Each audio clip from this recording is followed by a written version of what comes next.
Hi there, I'm Don Alejandro, and this is my good friend John Harney. This is two grumpy men doing the post-mortem on the Obama presidency. Now, I want to make sure that this is a first draft. He's only been out of office for a few months. That said, there's things that need to be said. I'd like to start off with Obamacare. Why? Because it's got his name on it, okay?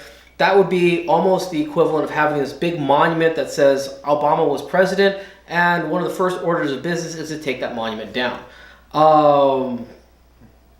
That was partially because it was poorly built. A lot of things, blah, blah, blah. That's his monument. It was very poorly constructed. It was very poorly executed. And the demolition crew has moved in. They're moving slowly because there's a lot of people that are going to have hurt feelings.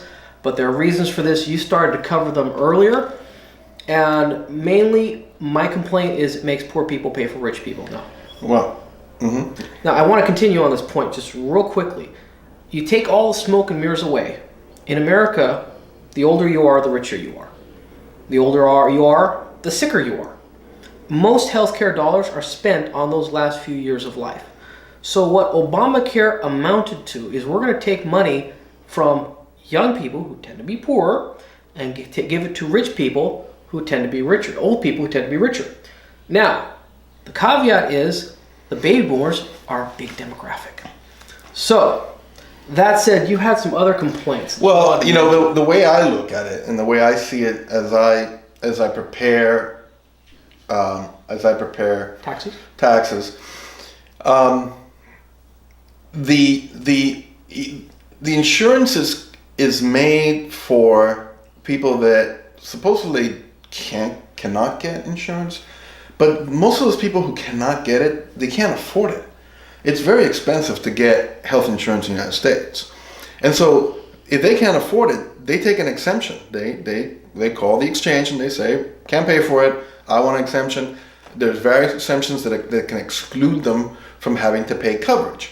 Now, come around tax time, if it turns out that you actually could afford it, but you didn't pay for it, and you don't have that particular exemption from the exchange, guess what? You get hit with a tax.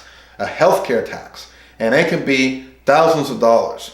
So either way, you're paying it. Now, how does this affect people? Well, it doesn't affect everyone. It affects a very specific group of people, and that's the middle class. They can't get out of it. They either have to have it, or they either have to get the health insurance, or they get taxed at the end of the year for not having it. So the middle class again gets screwed. What did Obama actually leave us? He's left us the same bag of shit that every president has left us for the last 20 years. He has just degraded the middle class, not allowed it to grow, but instead shrink. Poverty levels are high. People are not happy because they're not making more money. They're making the same money or less. And they have to pay for things that sometimes they don't need. A 25 or 26-year-old healthy adult working male. Healthy adult working individual, forget about male, do they need health insurance? Well, here's the thing I wanted to cut you off here. We need to draw a very specific divide. There are acute misfortunes. Okay, now I personally believe that if you have an acute misfortune, the community is obliged. This is lightning strikes. There are any number of things, it's like a child born with cerebral palsy, a bad car accident. Yes, the community has an obligation to help. That said, if you've been screwing up your whole life, I am less inclined to help. These are decisions that people have made which have ruined their health. Okay, they've drunk too much, they haven't slept, they haven't exercised, they eat the wrong foods, etc., etc. These create the chronic conditions which actually cost the most. But regardless of those things, okay, and I understand your point of view on that, it doesn't matter because the system that we have in place for healthcare is horrible. It does not work to actually cure people or help people. You walk into a hospital, you walk out with a $10,000 bill if you're lucky, and a huge debt, and okay. If they had to run you into the emergency room to save your life and it costs $100,000, guess what? There's no price on your life. You're happy. But there has to be some sort of way to mitigate these costs for an individual. And here's where I have a problem with not just Obama, but the whole political party. Both of them. Okay. We pay Medicare. Right. It comes out of the paycheck. Right? You can't get away from it. You're already taxed to pay health care. It's called Medicare. So why do I have to now pay for a second medical insurance? Well, What they need to do is they need to make it so that Medicare is better, and I think expand it or get rid of it and let me choose whether I want to pay for it or not. Well, here's the thing.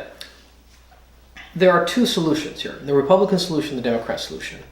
Now, the Republican solution is we need to encourage you to make good decisions with your health, okay? Or your life. The Democrat solution is we need to pay for it, okay? Now, the problem is this really comes down to fundamental differences in decision making. The left really has this very deep subconscious guiding force which says it could happen to you. You know, there's no decision making. There's no, you know what, I'm not going to have dessert today. You know what, I'm going to go ahead and wake up and work out. You know what, I'm going to take care of my family. There's none of that. There's this very sense that lightning strikes every day.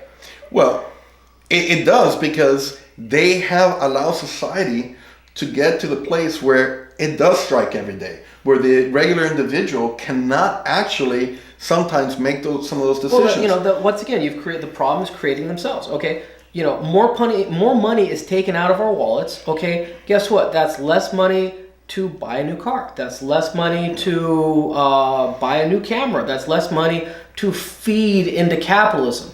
And so capitalism starves a little bit, doesn't work as well, and then all of a sudden the solution is to take more money out of the system.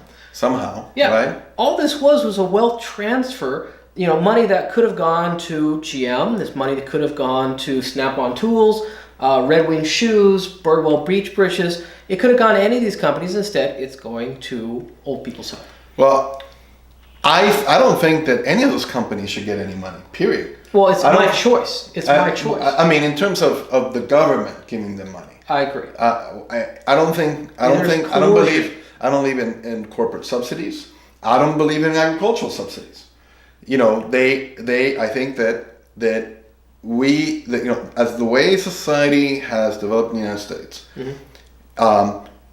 it is not what the original founders intended, and it is not what we as people really want to see as Americans. We understand that there's something fundamentally wrong with the way we're living nowadays. Nobody can really put their finger on it entirely because it's such a huge picture that it's hard to say it's this thing or it's that. It's a combination of things, right? Oh.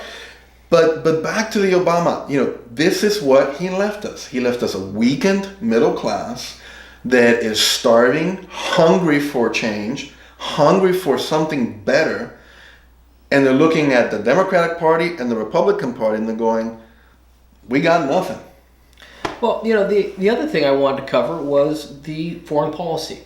There are a lot of things going on right now which really need to be paid attention to, and they're not. But that is definitely the subject of another video. Until then, I'm Don Alejandro, and this is my good friend, John Hardy. This is Two Grumpy Men, Obama Postmortem, Part 1.